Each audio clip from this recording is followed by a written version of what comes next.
बघू शकत असाल तर 11:30 वाजलेत रात्रीचे आणि 11:30 वाजता पण ट्रेनमधून उतरताना काहीच वाटत नाही आहे. आय थिंक ही एक ओळख आहे मुंबईची. आपल्याला तर सवय आहे अशा वातावरणाची, पण जे बाहेरून येतात त्यांच्यासाठी ही किती मोठी गोष्ट असते. 11:30 वाजलेत आणि मी आरामात फिरू शकतो आहे कामानिमित्ताने, टवाळे काय करत नाही.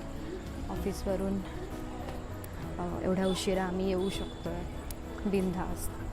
ती सेफ्टी, तो अश्युरन्स की हां मी सुखरूप घरी पोहोचणार आहे. प्लॅटफॉर्मला असलेले पोलीस, मुंबई पोलीस मुख्य म्हणजे, खूप खूप कमी वेळा आपण हे सगळं अप्रिशिएट करतो, पण खूप अप्रिशिएट करण्यासारखी गोष्ट आहे.